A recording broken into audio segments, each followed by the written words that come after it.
G'day everyone, Eric here.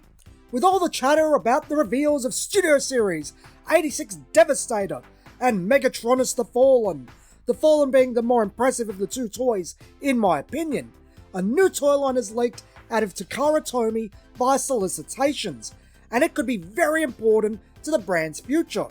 Transformers Wild King, or possibly Wild Docking. Verdict is still out on what we're going to call it in English. Transformers Wild King, as I'll call it, seems to be an evolution of the ideas from the Rise of the Beast toy line, with the Beast Battle Masters and Beast Combiners, where the normal Transformers have animal companions to become weapons and armor respectively. In Wild King, Optimus, Megatron, and presumably more will have animal companions, which will have robot modes, but can also be broken up into armor and weapons. I guess there's also a little bit of the weaponizer gimmick here too. But also, according to some images, it looks like they can also merge in the style of a Scramble City Combiner or Superlink Grand Convoy. The core robot forms the body, and the four animals form the arms and legs. The main robot seems to be priced about that of a deluxe, with the animal companions being a bit smaller with a price to match. On face value, I love this. I probably like Energon Optimus Prime and Combiner Wars more than most people, as I love play patterns in toys, especially interactive and line-wide ones. So Wild King, well, not something I would buy due to import costs, is straight up my alley, and it's doing something fun. It's not different in terms of it's still G1 Optimus Prime and Tank Megatron, it's still play patterns we've seen before, and one of the animals is literally Long Rack, but it feels remixed in a way that feels fresh. Like the lines from Rise of the Beast it's drawing from, it's different enough to be appealing when compared to what we usually get. But more than that, Wild Kingdom is getting a short-form web anime, the first Transformers anime in a decade. I don't know how many people really cared about Transformers Go in the West. I know I didn't. But after the 40th anniversary video by Studio Trigger, there was a genuine market to return to Transformers anime. The Transformers fandom is notoriously anti-Japanese. You'd think 1941 was yesterday with the way that they carry on, but I think there are enough Unicron Trilogy kids now, and with so many crappy cartoons from the West, that a return to anime has become desirable. Wild King feels like the most promising Transformers venture aimed at a young demographic in a very long time, probably since Galaxy Force, aka Cybertron. Transformers Animated was great, but we needed to see it in action first. It was not promising in the previews. Wild King is. However, Transformers Wild King could also be very interesting in regards to the future of the Transformers brand. What if it went international? One of my big grievances with the toy community is that most are more specific line collectors. They aren't really toy collectors, and have little to no interest in the design process, other IPs, the parent companies, or even business behavior, despite all of this being relevant to the line they collect. There is also this attitude of, I got mine, pull up the ladder, Jack. But that's a different topic entirely. Hasbro is going through a metamorphosis due to hard times. I'll spare you the Dusty Rhodes promo. But Hasbro is changing as a company. Chris Cox has said back in July that his goal is to transform Hasbro into a digital play company, digitizing their mid-core and hardcore brands. Now, what that actually entails is anyone's guess, but presumably it's leveraging their IPs in the video game market, likely phone games, or worse yet, the digital action figure concept. That one's not over with me, brother. I'll refrain from making this a bigger Hasbro video. Maybe that's worth making at a later date. But as you may know, Hasbro recently released over 100 staff members, including John Warden.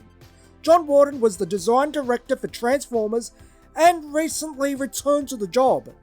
After he was removed from the brand during Kingdom, it became rudderless. Legacy is Transformers without him or any real direction or vision. These firings were more about cutting costs and improving profitability than anything else. By all accounts, John was doing a good job. When you expand past Transformers, Hasbro is having success licensing out brands to other companies to produce. Cut their risks, pure profits. Super 7 is taking over D&D toys, apparently not meeting MOQ and cancelling product, but Hasbro has already made their money there. They also took on G.I. Joe cartoon toys and now O-Ring toys too. Can't forget Power Rangers, which also has had toys cancelled for orders not meeting MOQ. NECA also makes D&D toys, but based on the old LJN toys. Wicked Cool Toys has Micro Machines. Toy Robot has Mask. Playmates just grabbed Power Rangers. Funko and Jada each have a ton of different brands for pops, model cars, metal figurines, and other assorted items. Hasbro can profit from their IPs without spending a dime on toy development.